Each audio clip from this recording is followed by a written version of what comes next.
Drivers, start your engine!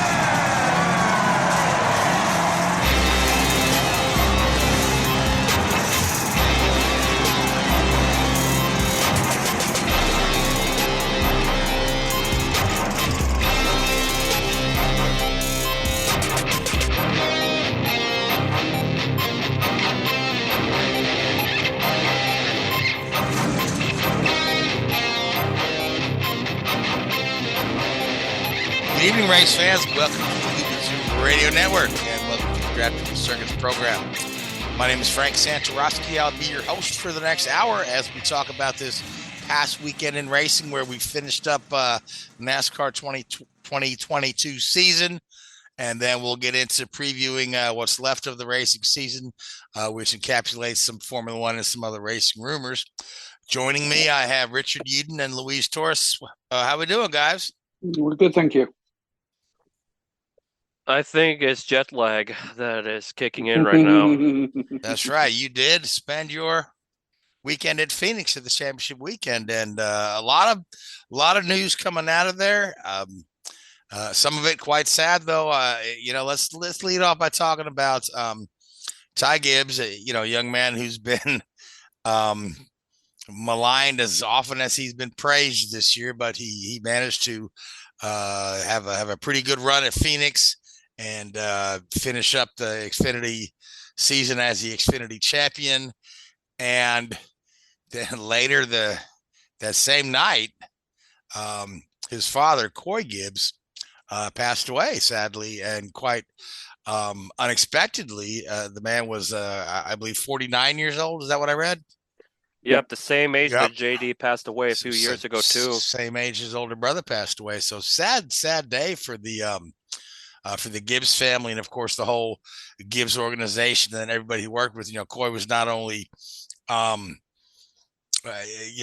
dad, but he was very involved with the organization. He was the vice chairman of Gibbs Racing. So he was, there in the day-to-day operations. So tremendous loss for that team there. Again, tremendous loss for the family. And poor Coy Gibbs. I mean, as much as, we love to kind of talk about his brashness and harshness. This is a poor guy who's what should have been one of the happiest days of his career turned into one of the saddest days of his life. And I can tell you firsthand, I lost my mother earlier this year, and there's just a tremendous hollow, empty feeling that comes with the loss of a parent, particularly one who's been with you and supportive of you your whole life. So I really, really feel for the Gibbs family and the whole Gibbs organization there. But again, great season that Ty managed to put together to win the championship despite the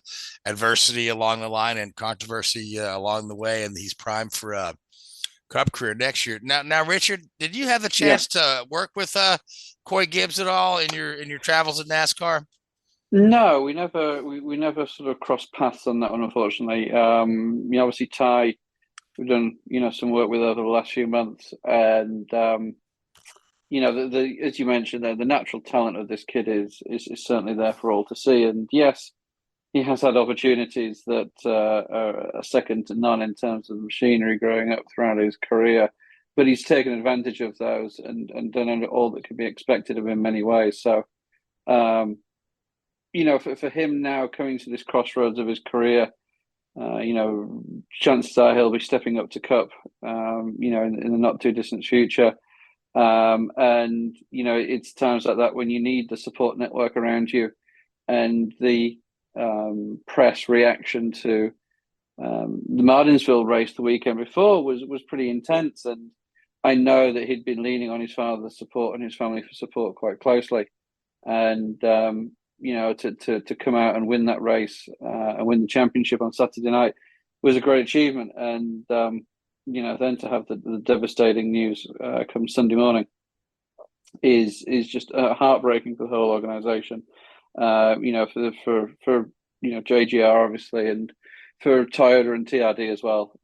Dave Wilson, the head of TRD, is very, very close friends with Coy, as they are with a lot of the JGR directors and senior management. And it's going to leave a real hole in that organization. Since as you mentioned there earlier, JD, Joe Gibbs, his other son, tragically passed away a few years ago as well, at almost exactly the same age, pretty much to the month, I think, from what somebody was saying the other day. So it really does leave a vacuum in the organization. Coy had really stepped up in the management role and was vice president of the organization. And also, on a personal side, he was really supportive of JD's kids. He was the uncle there, and he single-handedly took on that role of like the parental figure and father figure for his nieces and nephews, I guess. And it's a horrible situation. Everybody, we look at these people on TV and on online and on social media platforms, and we all have our opinions and make comments and the like. But in reality, these are normal people with families and friends and relationships that at times we don't fully understand, or we take for granted. And it's a real loss. It really is. We hope, we all know that the Gibbs family, Joe especially, and the whole organization, they're very strong faith, and it's times like this that they obviously need to rely on that and fall back on that, and hopefully they can find some comfort there in these difficult times. But it's going to be a very hard off season for them, and I hope that they can all come back and do the memory of Coy justice. Come the start of next year. We really do. Yeah, absolutely. Now, Louise, well, you were there on the ground at Phoenix, so let's talk about Ty's championship a little bit and his championship run. He had a pretty trouble-free race there in Phoenix, and so let's talk about the championship 4 and how everybody turned down in Xfinity, and then we'll move on to the headliner of the Cup Series. Yeah.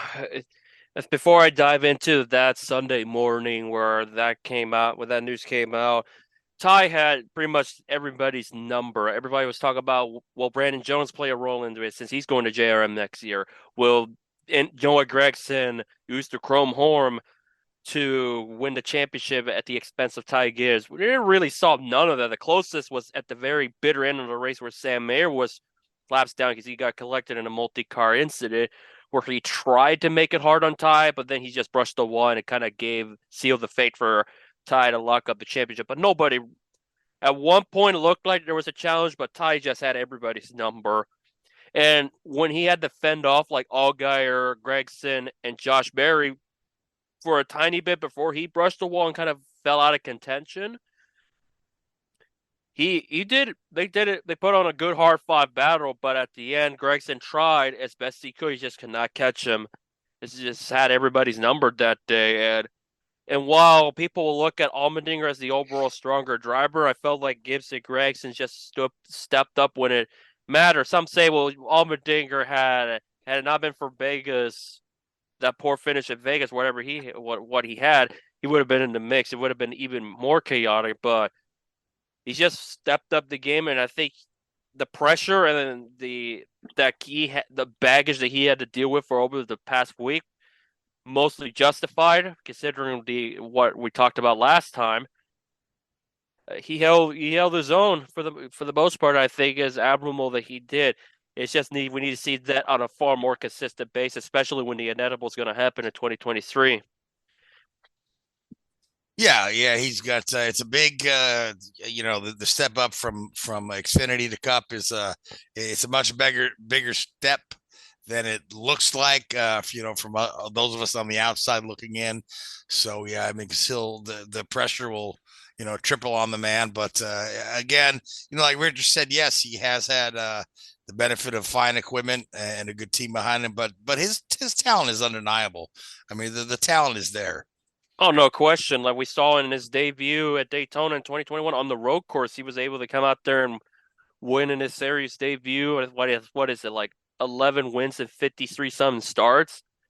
That's actually a really stout number when you think about it. For obviously a developmental career, obviously not there forever. The big step is, of course, the Cup Series.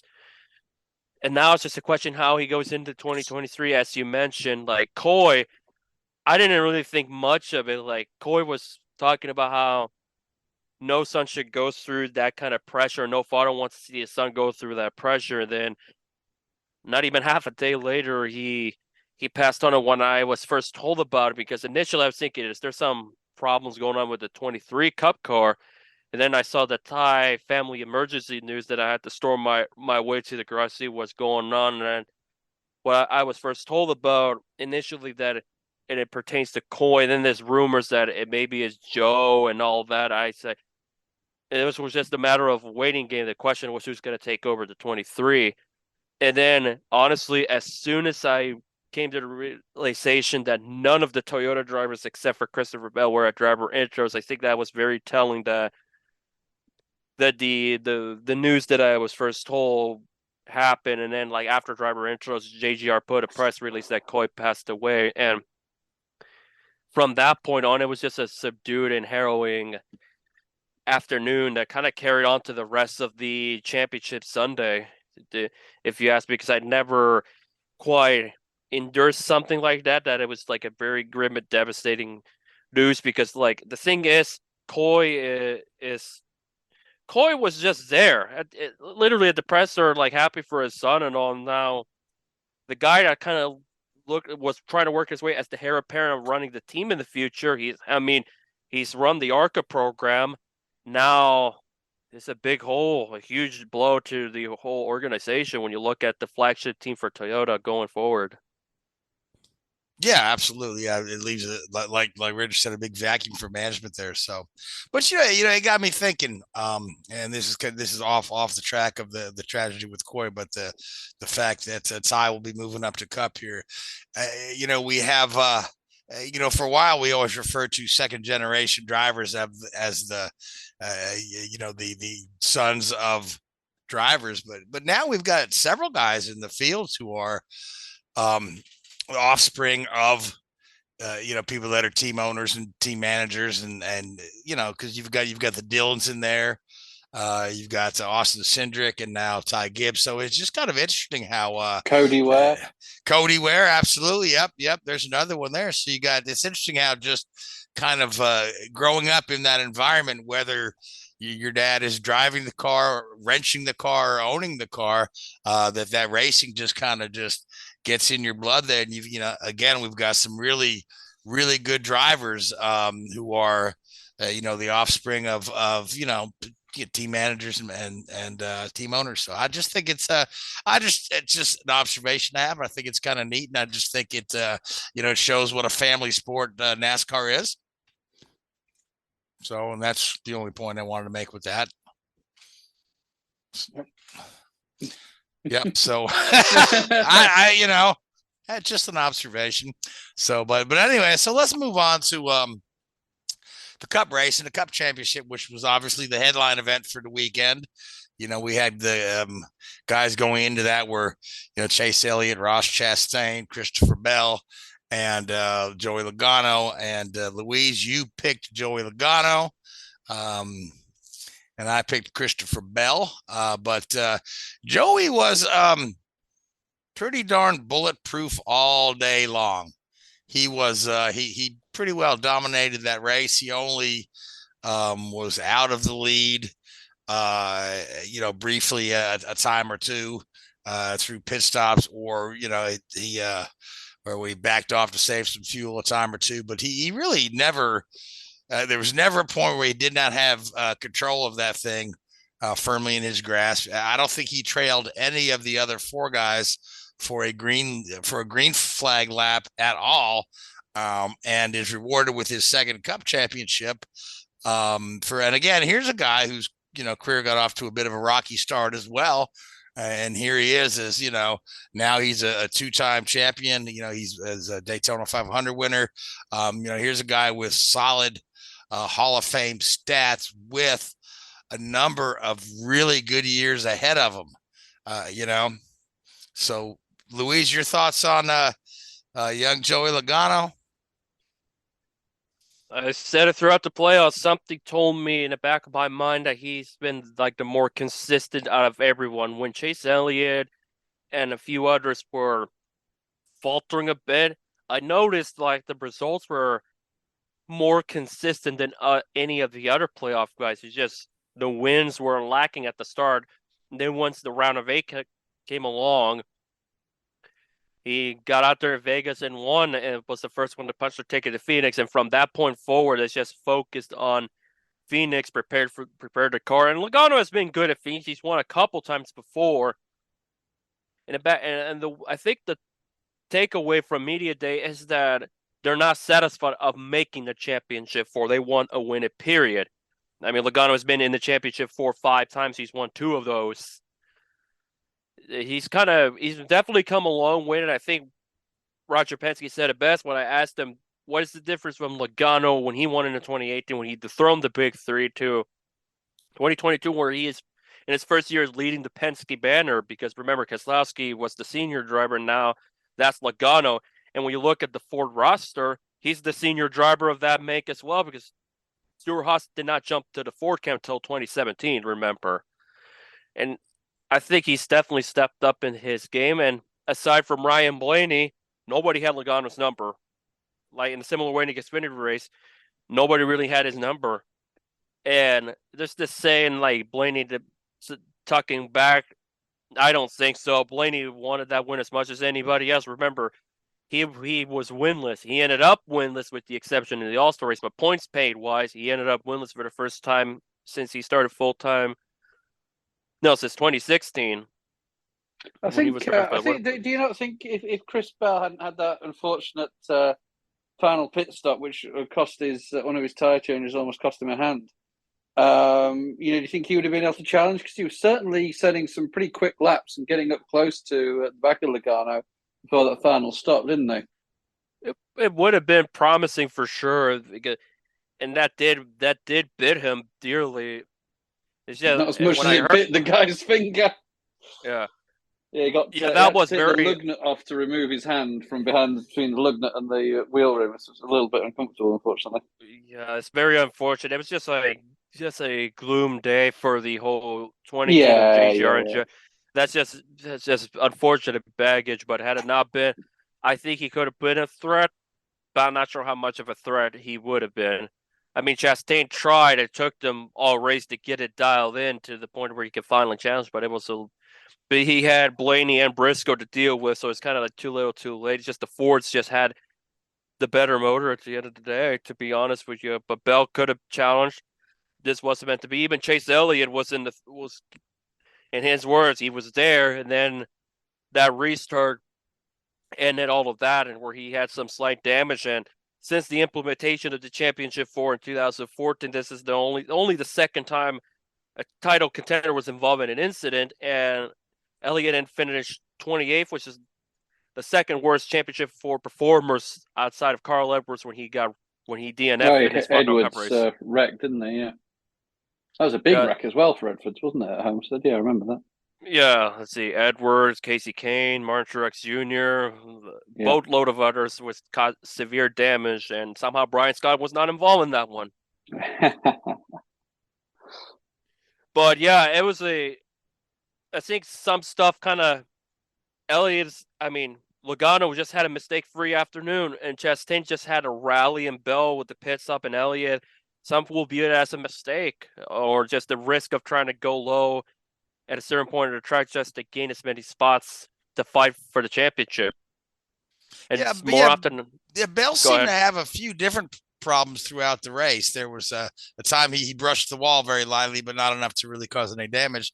And then there was a point about midway through the race where he radioed in that he was blowing up, but they had him recycle the electronics, and then he was fine again. But certainly, I'm sure his heart was up in his throat when he felt like maybe he was about to lose the engine and lose everything right there. But just kind of Bell did have a fast car. Chastain, again, like you said, not enough laps left by the time he got the car dialed in. And I think even if he got up to Logano there, I don't know that Joey would have just turned up the wick and just left him in the dust there. I mean, Ross was certainly turning faster laps, but I feel like Joey was firmly in control.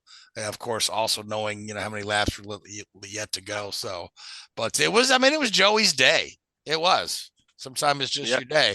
And for Roger Penske, he's the first team owner to win both the IndyCar and NASCAR championships in the same season. So that's a tremendous accomplishment there when you consider, what it takes to put together a championship season in just one of those series. So for his whole organization to win them both in the same season is pretty darn amazing.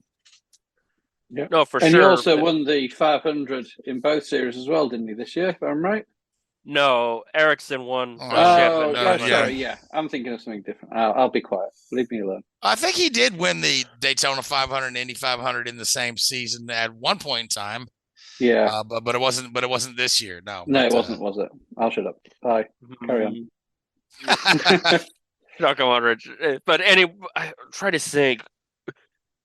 I don't think they did. I know Ganassi did Daytona and Indy the same year with McMurray and Franchitti in 2010.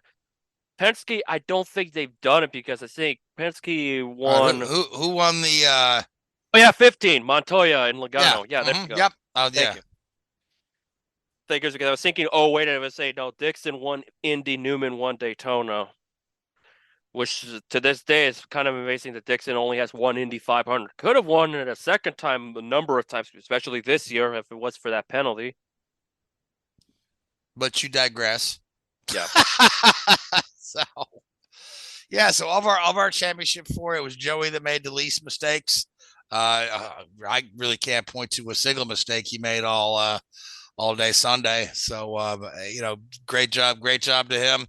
And again, this is a kid who just, and he's only what, 32? Yeah, 32. Yeah, I was gonna say he's relatively young. So and even he said, he said I'm far from done yet. I'm looking at more championships. 3, 4, maybe 7. He said, which is, hey, that's a lofty goal, but hey, that's the number to shoot for. You know what I mean? So who would have thought back in 2008? That Lewis Hamilton would have 7 championships. Who would have thought in the early 90s that Jimmie Johnson would finish up with 7 championships? So it's definitely possible. And he's reaching that pinnacle age for those Cup drivers where they peak in their 30s. And he's in his early 30s, but he's getting up there in that time period where you just simply peak as a Cup competitor. Right, that's where you've got the proper combination of you still have enough youthful reactions, but the benefit of a bulk of experience. And it's just like you said, that's about the time Gordon was winning a lot of races, early 30s, and Johnson and those guys. Yeah, absolutely. Future looks very bright for Joey. He's on a multi-year deal with Team Penske. Job very secure. Sponsorship package very secure. So nothing but bright lights and clear skies ahead for Joey Logano in the immediate future. No, for sure. Started the year with a win, ends the year with a win in the championship. The early win being the LA Clash. So it's been quite the season that he's had, but he's just made the least mistakes when it mattered most. Even though I will say that at one point I said, all that Logano momentum I was telling you about, forget about it, and then proceeds to win the week after I said that.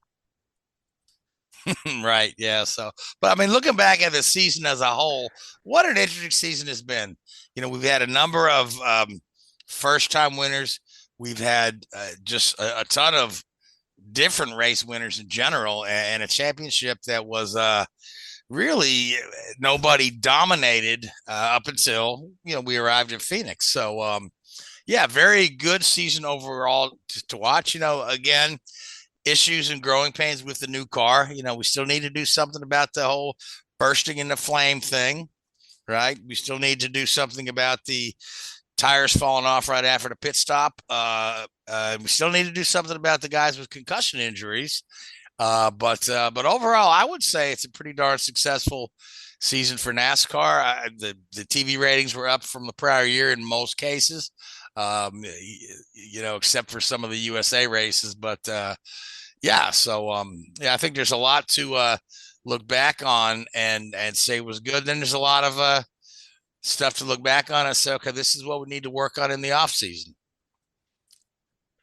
Yeah, when you look back at it, it's going to be a very peculiar year how we look back on this. And now it's just a matter of build momentum, get a lot of improvements done, and we'll see how it goes in 2023. When you look at it, it's the 75th anniversary of NASCAR. There's going to be a lot of hype built around it with Wilkesboro coming back, Chicago, for now, in my eye, still happening. And then, of course, the final 2-mile oval race at Fontana. So have you seen the ticket prices for Chicago? Oh, yeah. Yeah, I ponder. a weekend ticket starts at $415 a seat. I'm like, North okay, Wilkesbore is not far off. yeah. Well, Wilkesboro's not cheap either. Yeah, so, but Wilkesboro I could go to Martins. I go to Martinsville for about $60 at a year and have a really good seat. Just saying. Yeah. I'm just saying my Indy 500 tickets run $90. So the likelihood I have a better chance going to the Taylor Swift with Haim being one of the supporting acts in Seattle, either one of the 2 days, than probably dabble on Chicago in my eye, because Chicago is not on my radar. So that's telling just personal preference. It's not on my radar, but yeah, mine either. Stupid expensive for a street course race. Let's mind you that.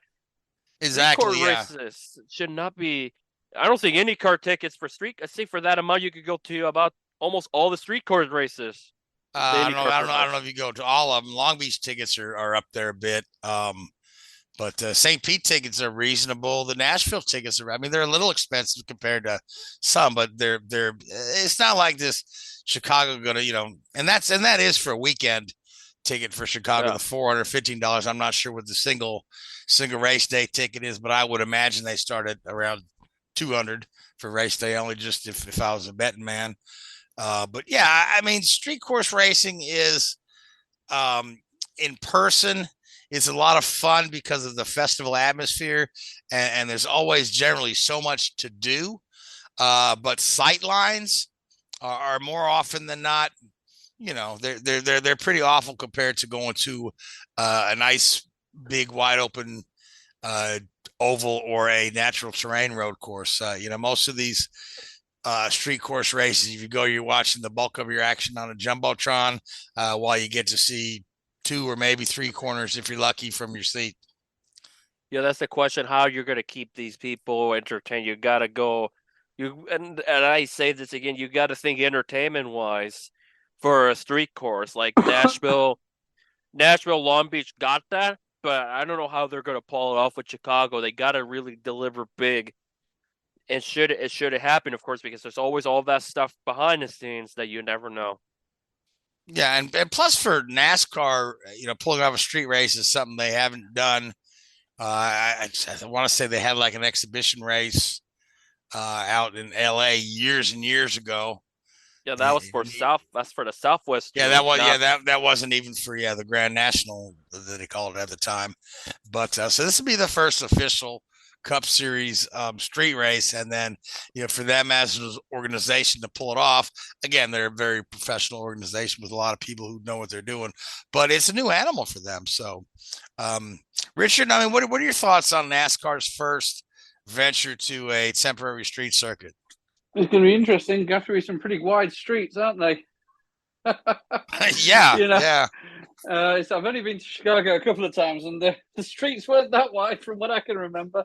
But I think he's going to be great. I think he's going to be a spectacle, and that's what. Working around these cars quite a lot and seeing them up close and personal, especially at some of these racetracks, what a lot of people don't appreciate, especially when you watch it on TV, is how visually impressive these cars are. And when you get them, on a road cut or a street circuit like will be in Chicago, it's going to look phenomenal. I really do think. I think it is going to look absolutely amazing. The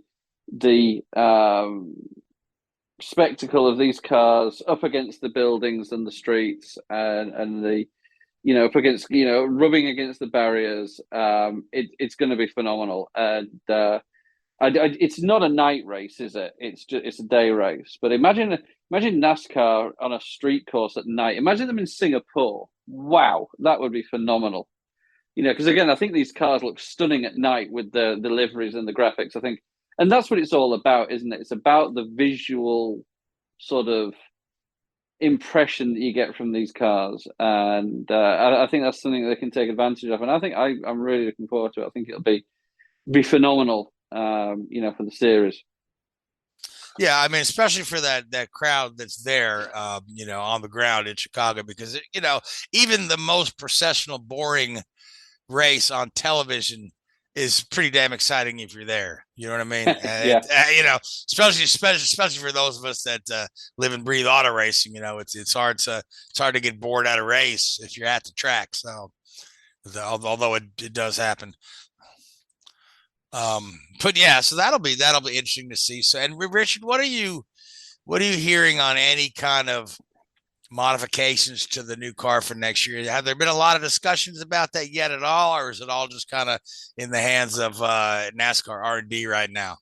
I think there are some changes coming on. I don't think they're going to be drastic. I think they're making a couple of changes to the rear clip and the mounting of the car, just to give it a little bit more compliance, a little bit more slightly softer impact on the rear end of the car.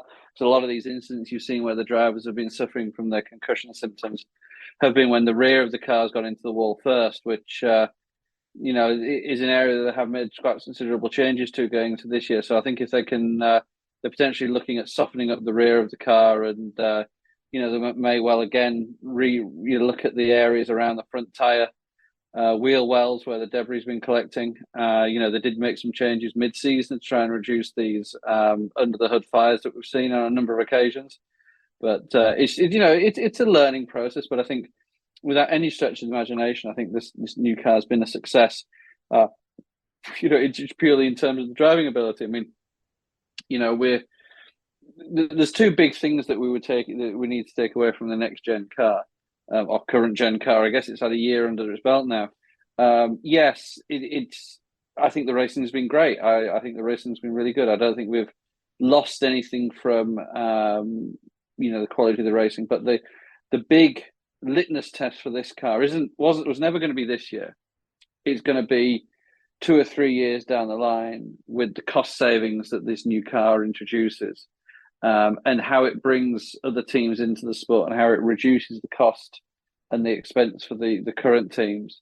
And, that's where we're really going to see the benefit of this car is the health of the sport going forward and the longevity of these teams, not just, where we are today. So it's an exciting time, and I think the car's passed its test. Yeah, there's been a few little hiccups, but, unfortunately, from a physical standpoint as well, which is never great for the people that are affected by it. But I think we're on the right path here, and I think NASCAR are making some really good changes. And I think it's sort of full steam ahead into 2023 and beyond. All right, fantastic. Now, Louise, there was one other championship out there in Phoenix while you were hanging out, and it's a dry heat. But let's talk about everyone that goes to Phoenix, everyone that goes to Arizona says, yeah, it's hot, but it's dry heat. I don't know. Not in August. It was much cooler compared to the couple times I've been in the past. But yeah, we had the Truck Series Championship. That while it was a dominant win, when you look at it for Zane Smith, he had to fend off like Ben Rhodes and. It's clicking away. Ty Majeski already had problems by the tail end of the race. Chandler Smith, he had his hands. He had to work for that championship run, and because remember, Zane Smith had finished runner-up the last 2 seasons. And here's a guy that has had a very interesting career so far. Where back in 2019, he had a top 5 run for JRM. There wasn't a ride available for him to go run Xfinity in 2020, so he went to the Truck Series to drive for GMS. Came up short in 20, came up short in 21, and now he goes to front row where a Ford has a young driver that is actually successful, that can actually go out and win races, in a team that believes in Zane, but also the Truck Series program, because the year prior, Todd Gilliland was able to kind of revive his career a little bit by winning a couple times for front row. They brought Zane Smith on board, and he was able to be the class of the field all year long, and I think all 4 of the 3 other title contenders said that Zane, again, I say this one more time,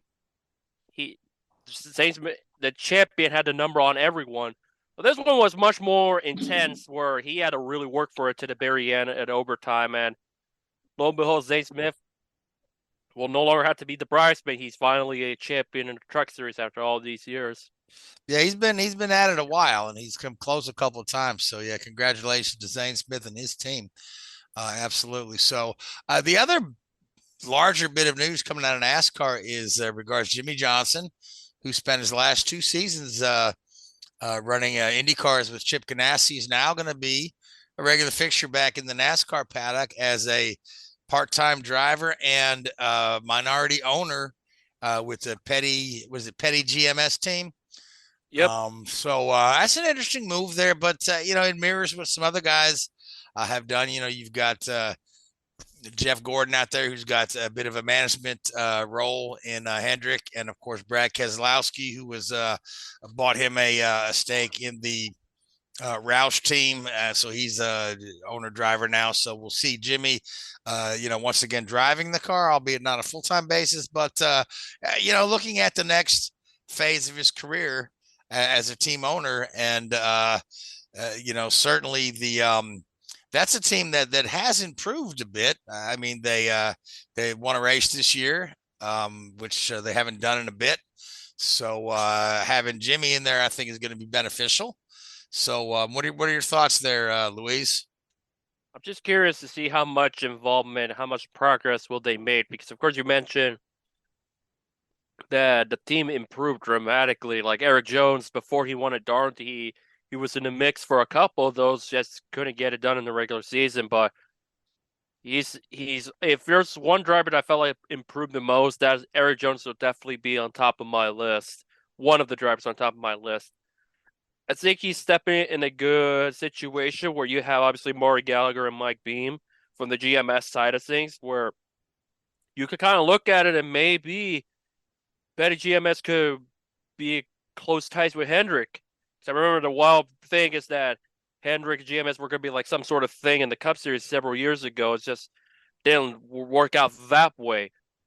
But has Johnson, the big mystery as Johnson, the driver, is can he still get it done when in the races that he'll run? Of course, he's going to be competing for the Daytona 500, and he'll have to race his way in, of course. But time will tell how that goes.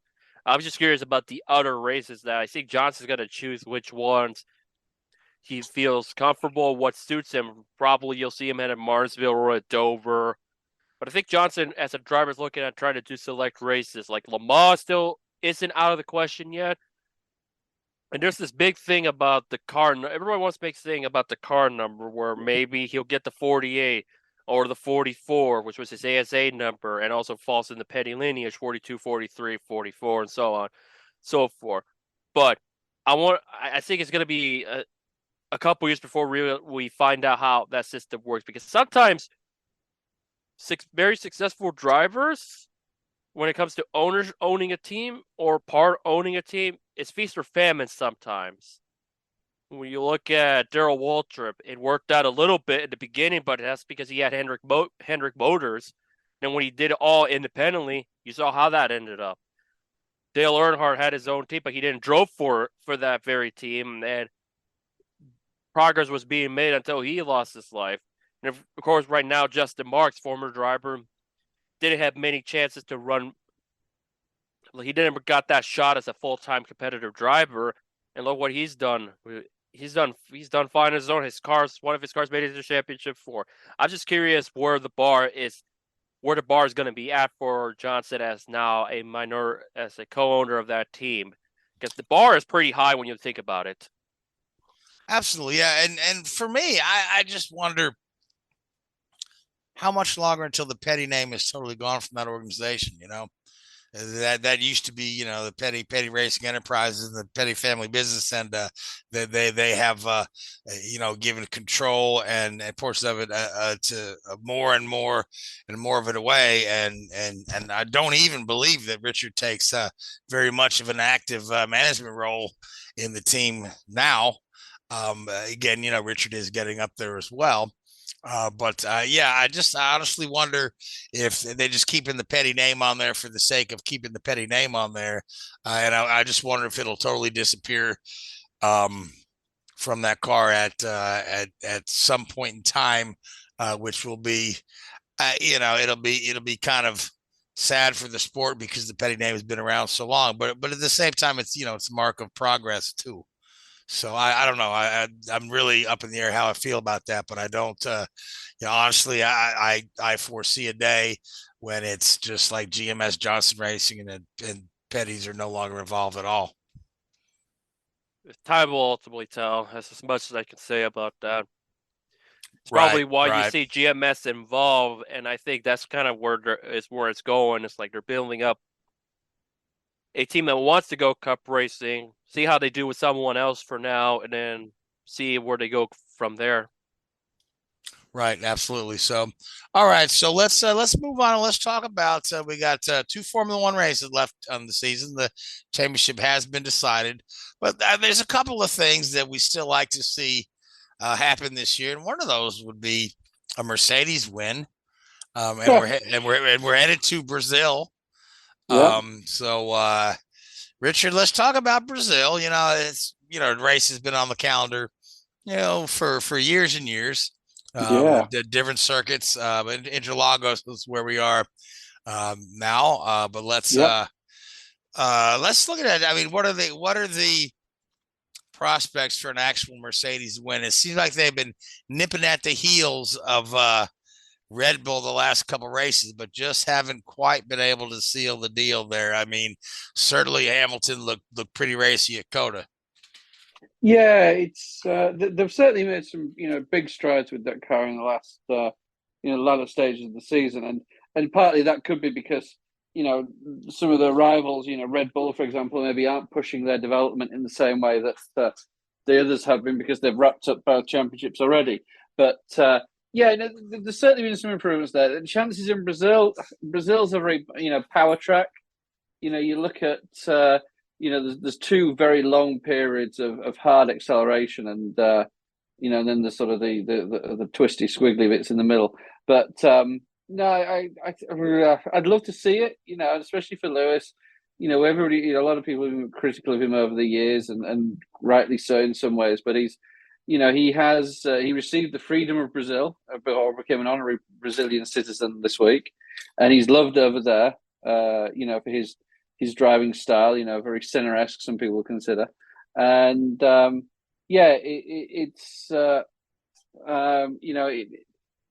it'll be good to see what he can do out there going forward. Right, but the problem is Red Bull's been pretty bulletproof. They have. At almost every track this year, and more power to them. They prepared well, planned well, great race strategy week in and week out, and awesome driving from Max there. But there's a few other guys who would love to end up the season, finish up these last two races at a high note. McLaren is one of those who had a bit of a miserable season, and in particular, in particular, Mr. Ricardo. And Ferrari's been in the doldrums lately. They would like to end their season on a high note where they began. They began the season winning races, and they've just been kind of falling farther and farther behind ever since. So they have struggled, and they were very poor in Mexico a couple of weeks ago. It was just they were secondly the third best team that weekend. But looking forward to these last two races, as you say. Danny Ricciardo's last race for the foreseeable future anyway, or at least for a season probably. If you can find a drive for 22-24. But there's a couple of other guys who are bowing out. Sebastian Vettel, who his last race will be at Abu Dhabi. And, it really is an end of an era there for Seb. He's still only a young kid in reality, in his mid to early 30s, so... when you look back at his career, it's been pretty damn impressive, really. And he's never really hit the same heights post Red Bull, but as a driver, he's certainly second to none. And some of the drives he's had in for Aston Martin have been pretty damn impressive, really. Given the machinery he's had underneath him. And then you look at, Latifi's probably got his last race coming up for Williams, and probably that'll be him out of Formula One. Never really dug up any trees, but did okay. And potentially as well, Mick Schumacher could be his last race, which it'll be a shame. I think he certainly had moments of looking pretty stout, especially this year. But it hasn't really clicked for Mick, unfortunately, and the pressure of the name certainly hasn't helped him. But we'll see. We'll see how these last two races fall for these guys. But it could be some good races coming up when there's nothing to lose for and they can push the elbows out a little bit and have some fun. Yeah, absolutely. And of course, Brazil is the type of environment where you've got absolute, rabid race fans who love the sport. It's the only thing that compares to it is racing in Italy. So they always put on a great show down in Brazil. They always have a great crowd in Brazil. They always have a great party in Brazil. Delicious. So sometimes we can have a bit of weather mixed in there as well for good measure. So absolutely, yep. Mm-hmm. All right, Louisa, what are your thoughts on the final two races? 2 more wins for Max, or you think we can see somebody else rise to the top? I think this is the last shot in my eye Hamilton has for the win in 2022 and just trying to keep the streak alive. I don't know why, but that's how I'm seeing it. But the battle for second is the big question mark. If Perez can continue racking up ends with podium out for the rest of the final 2 rounds, should be secured. But I'm still wondering how Leclerc will respond. Leclerc has been the ultimate feast or famine. In my eye, if he does not do well in Brazil, I think you can safely lock Perez as your runner-up in the championship, in my book. I would already, pencil Sergio's name in, but then of course the other compelling thing will be once we get to the final race of the season is during the Formula 2 race to have a peek at how Logan Sargent does to see if he actually gets the super license points that he needs to advance to the Formula 1 seat he's been conditionally promised in 2023 with Williams. So I think you look at now. I don't want to knock a kid before he gets an opportunity, but I think people have been pretty critical of Nicholas Latifi. I'm not being disrespectful here to Logan Sargent. He's got to be given an opportunity to prove himself, but I really haven't seen anything in Logan Sargent's junior categories that would stand him above Latifi in any stretch of the imagination. So we will see. I hope I'm wrong. I hope he comes in and does a good job. But I'm not expecting any trees to be dug up anytime soon with those guys, unfortunately. Right. Then of course the continuing saga of Michael Andretti trying to get himself into Formula 1. I guess the latest, I was reading an article today that maybe they were toying with the idea of starting a Formula 2 team and try to get into Formula 1 that way by doing a couple of seasons of Formula 2. But evidently the FIA won't even grant him a Formula 2 team. So I don't, I understand the Formula 1 guys liking that, cutting the money 10 ways instead of 11. But it just seems like, when you talk about the Andrettis and what that name means to racing, and that they're just trying everything possible to not make it easy on Michael at all. So, because I guess it's just a closed fraternity, and they even boys club. Yeah, just despite the fact that the Andrettis have a lot of accomplishments in racing, they are still looked down on. I don't think it's them. I genuinely don't think it's anything against the Andrettis. I think it's just in general they don't want, as you mentioned earlier, they don't want another team. Incentive? Where is the incentive to some of the smaller teams to dilute their pot? There isn't an incentive. They don't gain anything from it. So so I don't think it's a personal knock against the Andrettis. Well, I don't know. What if you factor in that, Sauber wouldn't sell to Andretti, but then they happily sold to Audi? Well, yeah. I mean, Yeah. There's a lot of There's probably some politics in the background. Audi might have a little more money behind them too than Michael. I think you probably do. Yeah. I wonder. I do wonder if, and I'm not, obviously with no knowledge, no background, if the whole thing, because the Andretti family has money, but do they? And this isn't being disrespectful. Do they have Formula One money? Do they have the $300, $400, $500 million, up front? Not, oh yeah, well, I'll get it for you tomorrow. You just sign, and then I'll get it to you. That's how I think some of these deals may have been structured. Very, very. And I say there's no knowledge of that situation. No, nothing that would drive me to make that comment. It's just Michael evidently has a group of investors and is supposed to have the money ready or had the money ready to purchase Sauber at the whatever price that we're talking about. Because he started I guess it's called Andretti Global Motorsports. Enough. So evidently the money's there.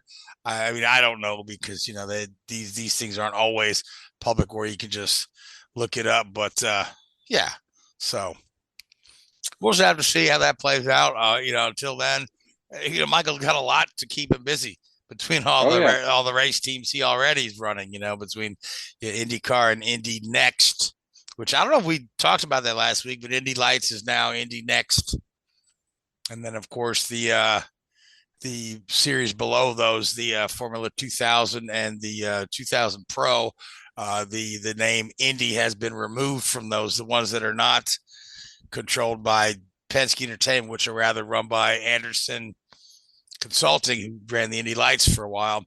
They've taken the word Indy off of the branding of those, but Indy Lights is now under the control of Penske Entertainment, and it is now be called Indy Next. NXT, because they didn't put the vowel in there. So it almost sounds like some kind of wrestling thing. NXT. I don't know. So, but some people, I think it's kind of a cool name. It's kind of Indy, I'm going to race this because Indy's next. It almost makes a little sense, but other people think that it's absolutely ridiculous and IndyCar needs to learn how to market and brand. So, I don't know. Louise, what do you think? It says the people that work in marketing and branding. No, it says the people who comment on Facebook. I don't dive into that type of thing. But what do you think? You like the name Indy Next? Or see the thing about Indy Lights? Indy Lights, it sounds like easier to say. It's easier to say, but Indy Lights indicates, it's lesser. You know what I mean? It's like Bud Light. It's not, I don't know. It's Lights is almost compared to, you're saying like you like Indy race, but just a lighter version of it for you. If you don't like your cars to be as fast, maybe you could have like Indy Zero or something like the Coke do. Sugar-free Indy. I don't know. There you go. Yeah.